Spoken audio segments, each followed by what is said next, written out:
So what has this actually been? What has this whole thing been like for you, to this experience going from Sundance to now? Well, I think that I remember standing in the green room of Sundance. We showed this movie at Eccles Theater, and I remember walking around in green room and being like, well, this movie's not going to be a secret anymore in 2 minutes, right? So because a part of it is like when you're making a movie, and especially with the cast and crew, we really hold on to it like it's a little secret that we have. And then to know that it's going to be out in the world, it was so completely scary. But then, of course, I think that when the Eccles audience received the film with so much warmth, since then, I have not worried about the movie in a way, right? Because I think that to me, just knowing that that room itself received the film, because the whole movie is a question that I think that I just wanted to ask, which is, well, one night, I have felt this way before. Have you felt this way before? And then to know that there's an entire audience that responded with, yes, I have felt this way before. I think that was all the answer I needed back at Sundance. And everything else is gravy. You know, for people that don't realize, the Eccles is like 1,000-seat theater that can make or break you. Yes. You know, the sound is a little wild there. You know. Yeah. So what has it been like? You are nominated for, I believe the film is Best Picture, Best Original Screenplay. What is that like for your debut film? It's completely unreal and really, really cool and super fun.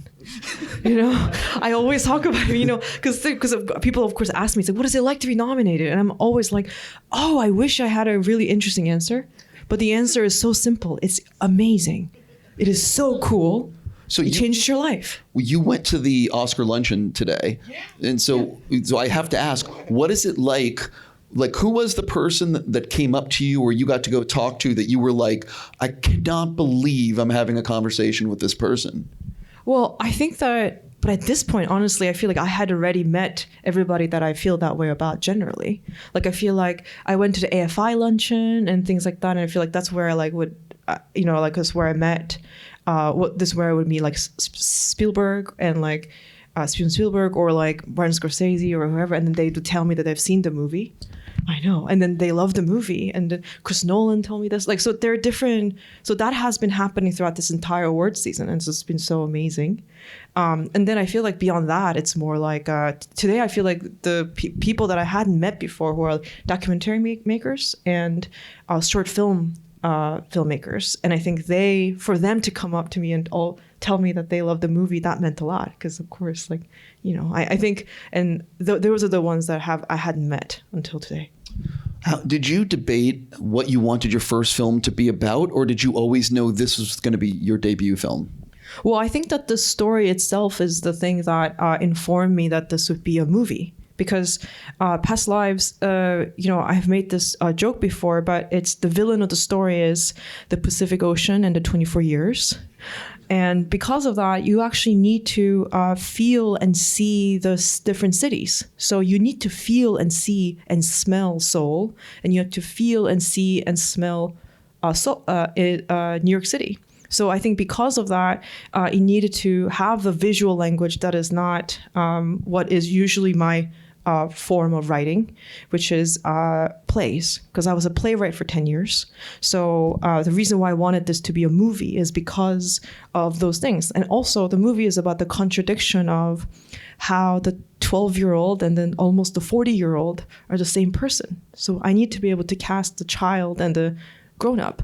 In theater, a 40-year-old can play a 12-year-old, and a 12-year-old can play a 40-year-old, right? We all know, like, you know, like whatever, Wizard of Oz or something, and they're like a, you know, like a 12, you know, like a kid is playing like a grandma or something. Like, that's what you can do in theater. So, you know, time and things like that is quite figurative and very malleable in theater. In film, it's very literal. So time and space is really literal. So I wanted to shoot children and also shoot the adults, and to fully imply that they're the same person, because that's really what the film is about. Just like how, you know, you and I sitting here, we are grown-ups, we're not 12, you know?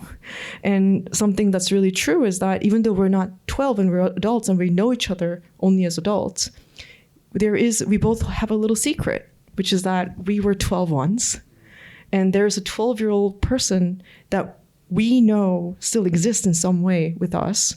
And if you were to talk to my mom, and if you say like, what was Celine like when she was 12? To her, that 12-year-old will still be fully living and fully alive and very vivid and present.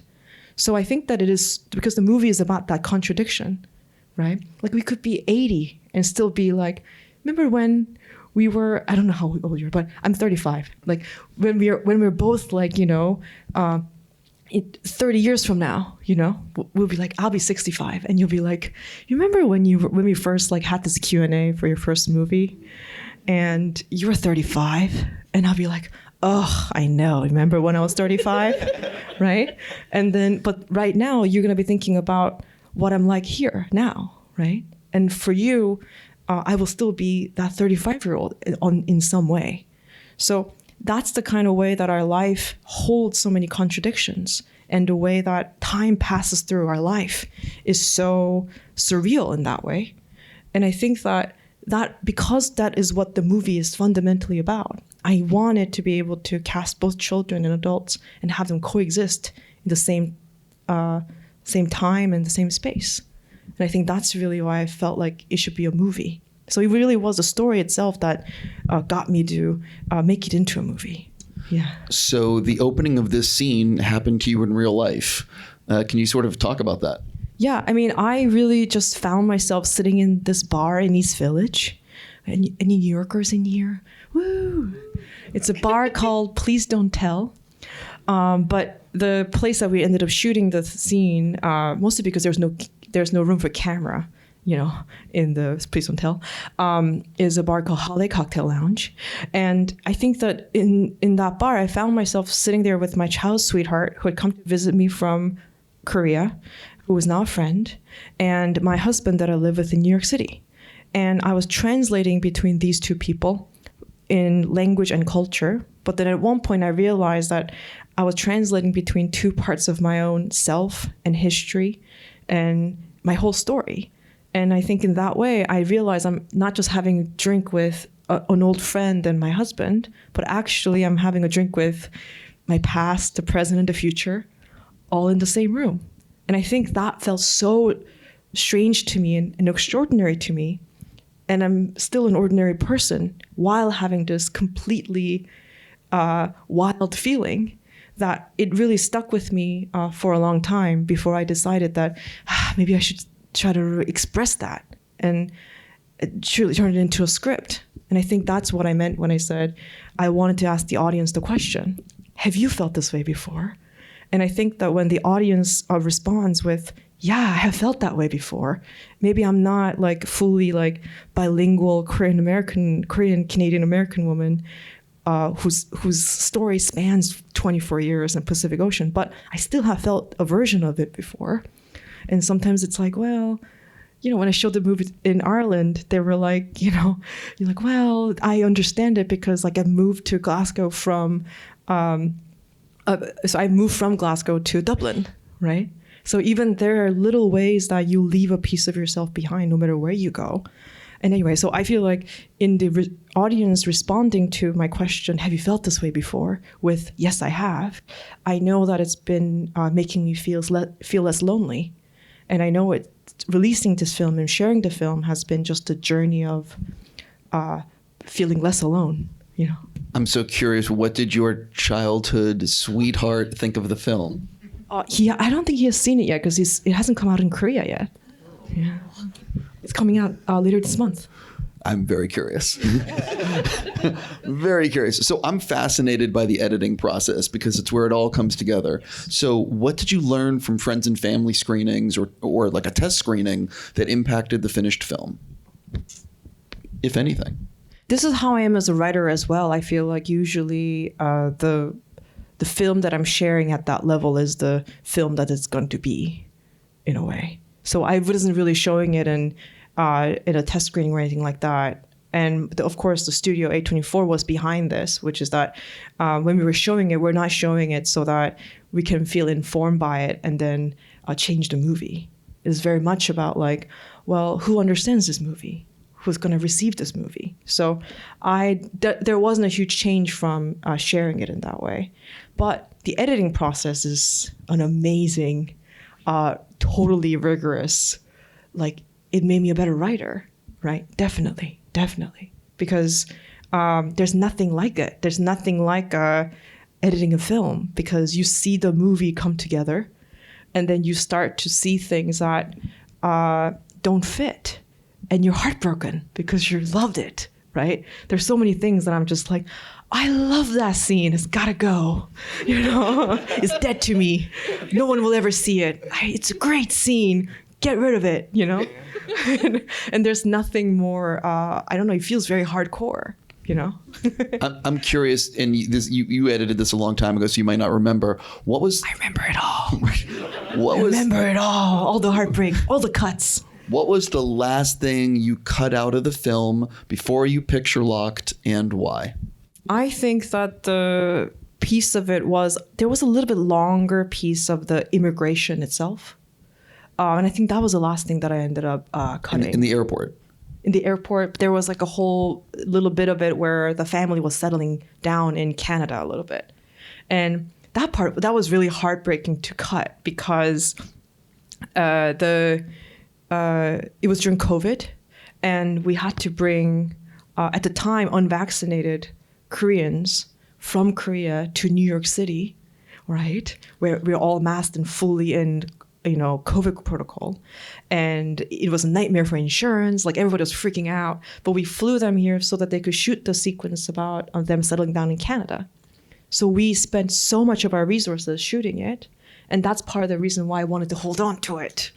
Because sometimes you're like, the making of the thing is the thing that makes you feel like, yeah, what a waste, because you're thinking about all the money that was spent on it. And you're like, what a waste. I don't want to throw it out because it's such a waste. But then you have to be like, yeah, no, but you don't need all that. I could be mistaken, but I believe you used two different crews, one in America and one in Korea. And what is that like when you shot in New York first? So what is it like working with two different crews? How are they similar? How are they different? They're similar in that, like, they are unbelievably resourceful, and they taught me everything I know about filmmaking, because my first movie. They're different in that everything is different, just like the whole filmmaking culture is different. Of course, the language and the culture itself is different, but also the filmmaking culture is dramatically different. So the way that the crew is set up is different. There is like for example, when it comes to the lighting crew, here, of course, like, everything is a union position. At least in New York City, everything is a union position. But in Korea, you just give the budget for lighting to one person, who's the gaffer, and he hires everyone and pays everyone based on what he wants to do. And, so you just like give him the whole budget, and you're like, okay, we're gonna, and he also owns the equipment. You don't rent it. He owns all the equipment because he runs a company, right? So that, for example, is really wild to get your head around, because sometimes you're like, can we get that equipment? And they're like, no, but we own this other one, right? So that part of it was wild.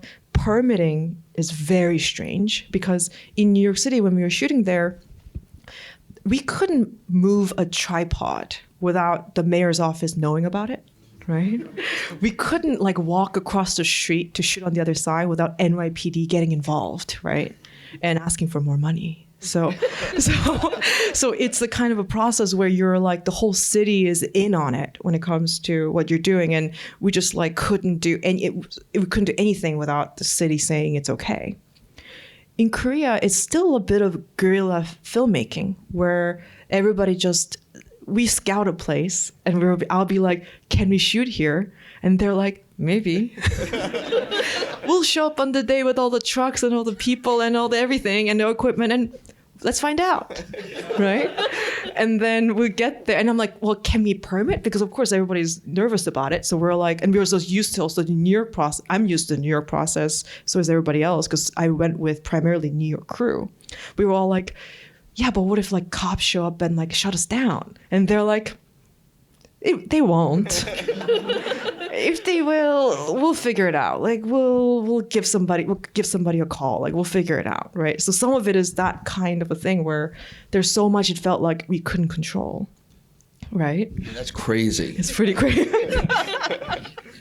It's pretty amazing. I mean, we would just go to like places, like some of those places that we just showed up with the whole crew, and we would just shoot. And then of course, like sometimes the neighbors, because we don't have a permit, so they would come out and they'd be like, "Are you allowed to shoot here?" And then of course, like part of our location manager's job was to go and talk to that person, and they usually would have a box of ginseng, to bring in. He's like, give me 1 second. And they'll go in, they'll come out and they'll be like, we got it. Let's keep rolling, So I think the process is so that part of it is so different, right? I mean, yeah, that's not America. That is not America. No. But once I think we asked somebody in this area in Queens where we're trying to shoot, and we wanted to ask this one house to put a like turn one light on, because we just really could use that little source of light. And he was like, $5,000, right? $5,000. And I'm like, what? And they're like, yep, $5,000. But, in Korea, I remember we were trying to shoot in this little neighborhood, and there were like 4 drunk guys in Seoul who basically just like put their chairs up, and they were like, we're not moving, right? And they were like in our shot, and they were like, we're not moving an inch. This is our spot. We're not moving. And what happened was that our lawyer, accountant, I think it was an accountant, and she just went up to them and she says, what if we just moved your chair to a really great view and we bought you a box of soju? And they said, deal. And meanwhile, my line producer was a New York line producer. She was counting cash to be like, is $500 going to be enough? Because we're used to the New York way of people saying like, you want a light on in our house? $5,000, So I'm curious about your writing process and with this script. Did you do a deep outline and figure everything out, or did you do any sort of writing just to see where it went? I don't outline, but I do know I'm a pretty structure-forward person. So basically the process of writing it was I'm a big procrastinator as well. So I spent 4 months just not writing it. But wait, who in this room can relate? We all relate. The thing is, like, for 4 months or so, I think that I was working on like 6 pages or something, which was a scene in the bar at the end. So I was just working on just like little pieces of dialogue for that. But I did everything but actually try to write it. I was just working on those 6 pages for months. And then I think that one day I just realized that the whole film should begin in that bar as the first scene. And then Nora should turn to the camera and break the fourth wall. And then we should jump back to 24 years earlier and start from childhood. And time will move linearly, right, until we land in that scene in the bar. And by then, the audience is going to realize that the question that was posed in that first scene, which is, who are these 3 people to each other? They're going to be able to answer the question when we're back in that scene, because they've heard the story of who they are to each other. And I think that once I figure that out, then I could write it in a month. It's a wild month, because I usually call it my demonic state, where my hair, I don't like eat, I don't sleep, I'm just crazy, just looking at the thing. But it is a month. It takes a month from then, I think, once I figured out the structure. And then I feel like the rest of it is just driving towards that scene. And then at some point in the driving towards that scene at the end, I realized that there's another scene at the end after that. And I think that really was the process of writing the whole thing. Yeah. I'm so curious about that ending scene, because one of the things about that is it's one of the few times, if I remember correctly, you have a moving camera, and so I'm curious, since we can do spoilers. So talk a little bit about how that sequence, because you're having the camera go with them to the Uber, and then you're having the camera come back, and I think you've said in the past, it's like she is going from the past to the future as she's walking back to the condo house. I don't know what it's called. Walk up. Yes. Right. And so talk a little bit about why you wanted the moving camera and what the moving camera signifies. Well, I think that it really is it all came from this one question that my DP asked me. Because we found this street in East Village, which was a very difficult thing to find. My location manager and my DP, they walked around East Village looking for this street. And when we found the street, because part of the reason why it's so hard to find a street is because it has to be both completely ordinary, but totally beautiful and amazing in the whole film, right? So it is that magical thing where it's like it has to be so average looking yet so beautiful, which is really in the eye of the beholder, right? So it was a subjective search, and we find this street, and my DP and my location manager, they show me this street, and we're like, we found the street, we got it.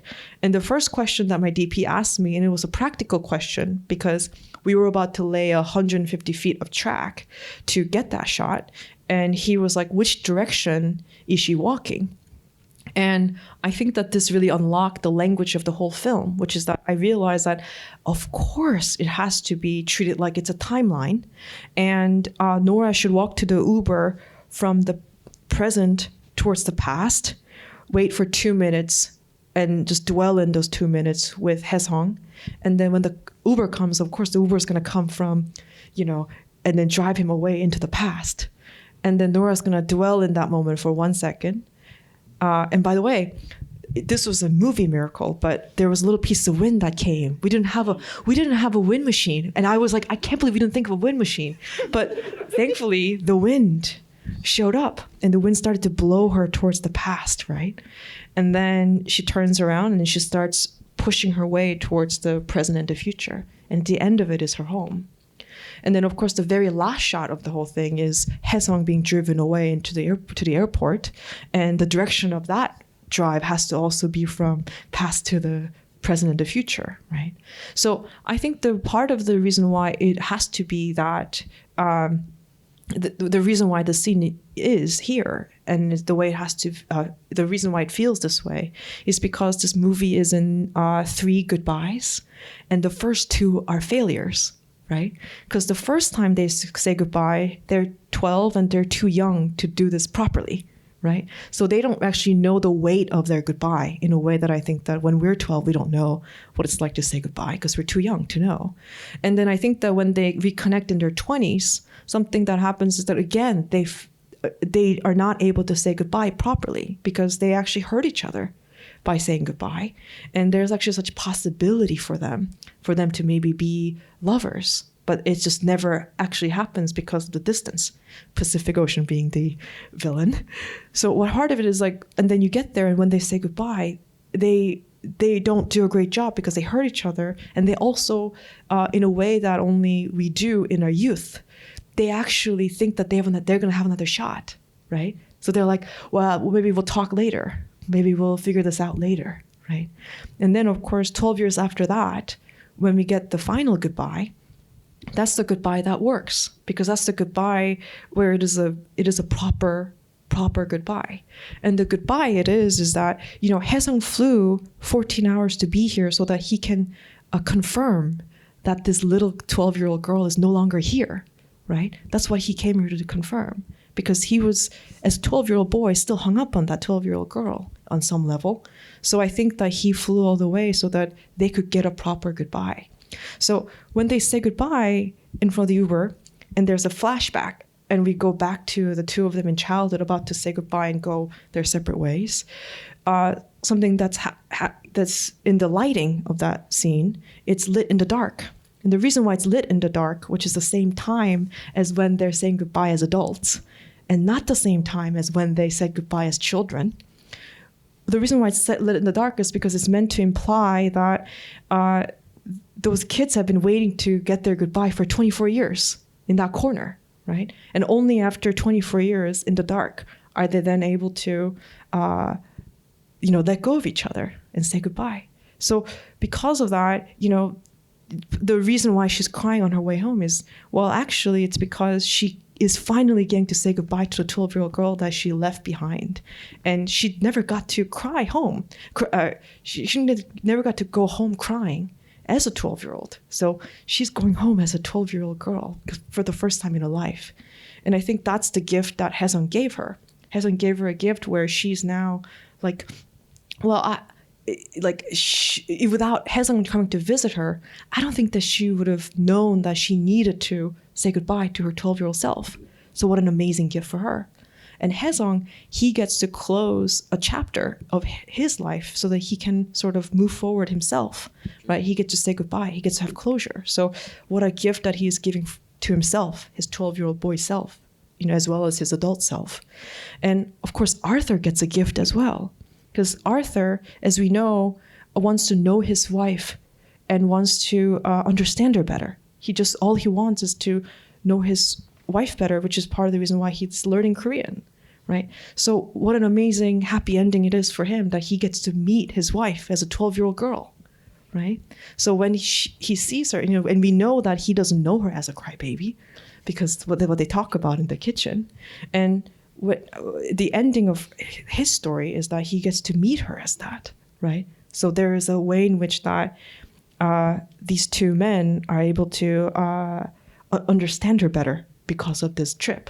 So I think that's really the ending, for me. I really want to thank you for that answer. That was fantastic. It really was. And sometimes directors don't want to be that specific with their explanation, but I appreciate your pulling the curtain back and sharing. One of the things I think that everyone responds to in this script, and one of the things that really moved me, is that there are no villains in this, and that it is not. We've seen the version of where the guys are fighting over the girl, and this is a very realistic portrayal. Can you sort of talk about that aspect, that there really is, and you've mentioned it's the ocean and time, but that there is no villain, if you know what I mean?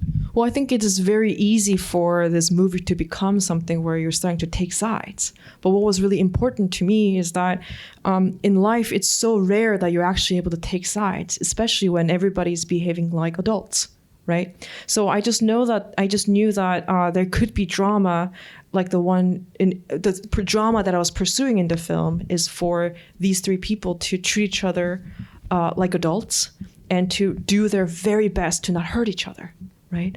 And the truth is that when we're talking about the two men fighting over the girl story, is that I think I can only depict masculinity in a way that I love it, and in the way that I understand it, in the way that I actually believe is the masculinity in the men I love.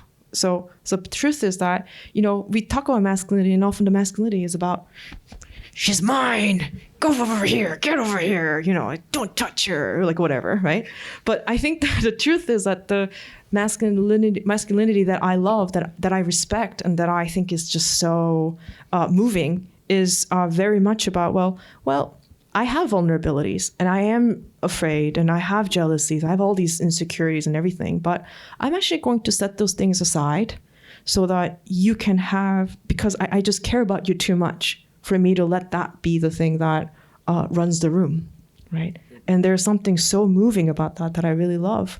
And I think that the truth is that Hae Sung and Arhtur, when they're sitting in that, when it's just two of them in the bar, just two of them, they're having that conversation, and they say to each other that we are 인연, right? The song that's playing there is John Cale's You Know More Than I Know. And that really is what's happening in that scene. These two men are recognizing in that scene that they each hold a key to Nora that the other guy doesn't have. And in another movie, they would resent the other guy. They would fight over the keys. They'll be like, how dare you have a key to her that I don't have, or whatever. But the truth is that these two men, what they're able to do, and to me, this is the manliest thing possible, which is that these two men are able to then look at each other and say, actually, if you were not here, she would not be unlocked in full. She would not be a full person if you were not here. So in fact, you need to be here and I need to be here. And together, I know that she can be loved completely, right? She can be understood and loved completely. And because they're able to do that for each other, that's how they're able to have the ending that they get, which is that Arhtur walks away with the deeper understanding of Nora and deeper love for Nora. Hae Sung walks away with a deeper understanding and a deeper love for Nora. And Nora gets to feel loved and be loved in a way that is so full and complete, right? So, and I think that's part of the gift that they're able to give each other. And that's really at the heart of this particular drama. Yeah. I read, could be wrong, that your two male actors did not meet at all until they were on set together for the first scene. Oh yeah, that scene where they meet each other at the apartment. That's the first scene. That's the first time that those two actors met each other. It took a lot of work from the AD department to make this happen because, of course, they have to figure out the logistics around like hair and makeup truck. So they're not like, sitting with each other. So they didn't know each other. They didn't meet each other until that scene. And another thing that I did that was a little bit sick, probably, which is I asked Greta Lee, who plays Nora, to tell the guy that she's having the rehearsal with, what the other guy is like. Right? So that you can start to form the idea of what the other guy is like, right? Without actually having met that person. And the truth is that that's what this whole film is about at its heart, right? It's about the way that we hold on to things that we know about the person, even though that maybe the person has outgrown it too. So it's about the kind of the illusion that we have about, a person that we don't know, that we see then completely collapse. And then the truth comes out about who the other person is. And the truth of that person is more beautiful than the illusion, always, right? So I think that, when the two men meet for the first time, we were rolling, and the first take was so good that it's in the movie. So this take you see, that's the first take. So you're seeing the actors actually take each other in, right, for real, because everything they heard about each other, everything they've been feeling around it, it all goes away when they have to face each other, and they have to say hello to each other in the other person's language, right? Like John Magaro, he's Korean in the film. I don't know who speaks Korean in this room, but his Korean isn't very good. It's bad Korean, okay? Teo is actually able to speak great English, but he put on a poor English for the scene. And I remember John asking me, he was like, I could get better in Korean. Like, I know it's bad. Like, I'll make it better. And I was like, no, it should be terrible. Because the truth is, it's not a movie about a guy who's fluent in Korean. It's a movie about a guy who is trying, right? Who's bad at it, but is trying. So when, Hae Sung and Arhtur see each other for the first time, and of course the actors see each other for the first time, what they do is they say hello in the language that they don't speak, right? Like Arhtur says hello in Korean, and then Hae Sung responds back hello in English. And I think that that's where really the movie lives, right? Because it's like, it is about the way that we are mysteries to each other, but also it's also the way that we can take care of each other in the truth of it too. Yeah. Did you watch any films during the screenwriting process or before shooting that you used as inspiration in terms of like the way you wanted it to look, or for inspiration? And I don't know if this is the case or not, but like for me, I felt like, and maybe I'm reaching here and you might shut me down, but I really felt like there was like a Linklater-esque influence. Like I felt like a little before sunrise, but maybe that's just me digging in. No, I think that those movies are, because those movies live on the conversation, and so does Past Lives. It lives on the conversation that two people are just having. So I think in that way, I think definitely it was a reference. But I think that when it comes to the making of the thing, the reference was like, Louis Malle's My Dinner with Andre. So we would look at that scene. We would look at that. I asked everybody to watch that so that we could figure out how to do the bar scene. So because and what I really loved about My Dinner with Andre as a language reference for the camera language, the editing language, all that performance language, is that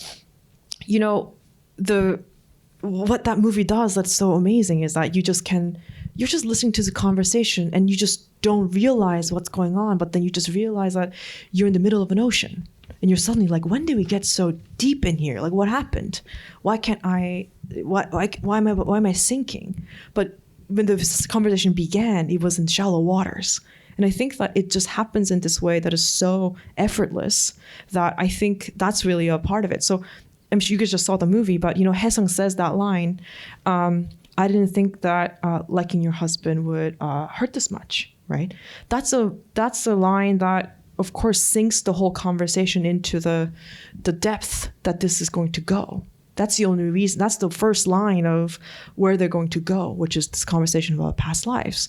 So it's easy for that scene to be like, dun dun, like, I didn't think, or like, and then the camera is like right there, right? So I think that was something that I, of course, wanted to fight, because I think that the way that conversations like that, deep conversations, go in our lives is that sometimes just like something just gets said and then you're just like, oh shit, we're in the deep end now, right? And I don't think that there is a music coming on and a close-up and all that for us to plunge into those parts of the conversation. So I think that that's something that I really pulled from that movie. Yeah. I read that you worked on the first season of Wheel of Time as a staff writer. So what did you learn on that series that maybe helped you as a writer that you didn't know before? I think just truly leadership. When it comes to our showrunner, Rafe Judkins, he taught me so much about what leadership is. And what you realize is, being sweet and wonderful and really fun to be around and all of that is a wonderful thing, but that's actually not what makes a good leader. You can have all of those things and still not be a great leader. Actually, what makes you a great leader is taking responsibility, right? And I think what I mean by that is just truly like always making sure that the responsibility of this movie being good be on you. Always, every moment of it, right? And I think it does this thing where it can take the pressure off of every single person, and everybody can start doing their work without fear, right? So because I am able to then go to my crew and say like, I need help and I want you to give me every idea you have, and I promise you're not gonna have to, if your idea is bad or if your idea fails us, you're not gonna take the blame for that. You're not gonna take the fall for that, because I'm gonna make a decision about which one of those ideas we're gonna do.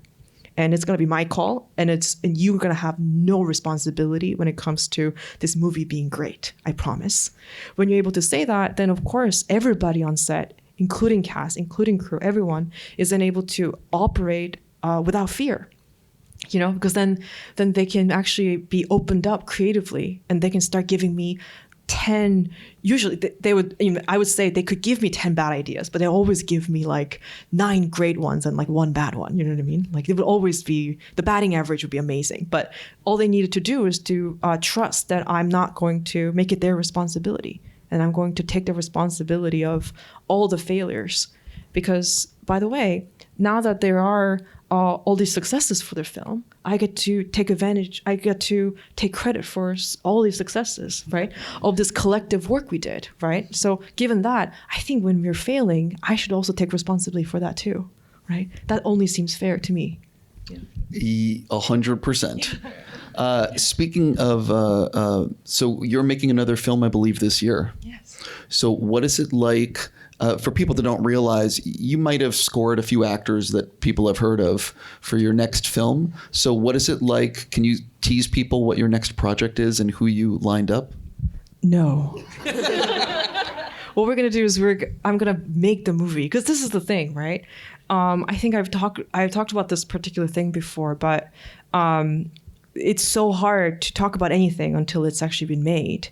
I've made this joke before, which is that, my line producer, after I finished the director's cut, asked me, fuck, marry, kill, prep, production, post-production. And I said, okay, easiest answer. I would fuck production because it's so fun. It is, the highs are high, the lows are low. It's dynamic, so much energy, hundreds of people like gathering, and we're just like, we gotta get it done today. There's something urgent, I would definitely fuck production. I would marry post, because post is about partnership, and it's about building on something. Every day it gets a little better. Sometimes you're annoyed, but you get through it, you know? And it's like there's something really beautiful about post where I'm like, well, I could be in post forever if I needed to. It's okay. You know, like I will do it forever until, you know. So I think that that's really the truth about that. My relationship to post is like, it's where I feel at home and where I feel safe, and I could be in it forever. And I would kill prep. And the reason why I would kill prep is because you feel like a snake oil salesman, right? Because every day you're just showing up, you know, to your prep office, like your production office, and being like, yeah, let's spend $400,000 on that location because it's gonna be beautiful. I don't know if it's gonna be beautiful. What would I know? I hope it's beautiful, right? But you have to make these wild binary decisions about the fate of the movie and how we're gonna spend the money that we have, just based on a hope and a dream, or like a vision for, you know, like, so it's really scary. And I think it was especially scary because it's my very first film. So I don't have experience to rely on to know that if something that I wanted is gonna work.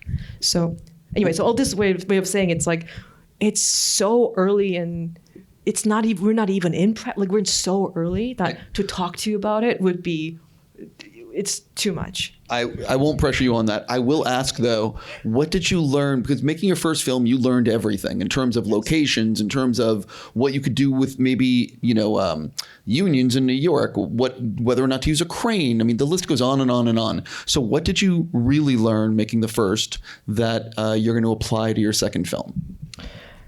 Well, I think that you've said it, which is that it is the whole thing. But there's something that I really felt is that the list of things that I knew when I started making the movie was super short. It was just story, character, actors, blocking. I think those are the 4 things I would put on the list of things that I knew. And then the list of things that I didn't know, endless, everything, right? Like everything from reading the call, how do you read the call sheet, to like how some of these permits work, like everything. You know, like how long it takes for hair and makeup. Like I had no idea about anything. So the list of things that I didn't know is super long.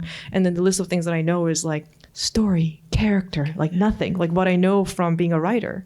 And then I think that every day, the list of things that I don't know would shrink, and the list of things that I do know will grow. And to me, that is the most enlivening experience ever, to just watch the things that I know grow infinitely, right, about filmmaking. And I think that I feel like a couple weeks into shooting Past Lives, I think I came home to my husband and I said, you know, I think I met the love of my life. I think it's filmmaking, and I want to do this till I fucking die, you know? And I feel that way. It was a revelation to me, and it was a discovery to me, because I didn't know that I could feel this way about something. I felt so completely devotional. I felt a devotion for it and for this, making this movie. And then I was like, oh man, I'm gonna do this shit forever, aren't I? Like I could just feel it in a way that just felt, I don't know, I felt very, I felt like remade or something, you know, as an artist. I am so happy that you have fallen in love so hard with filmmaking. Ladies and gentlemen, Celine Song.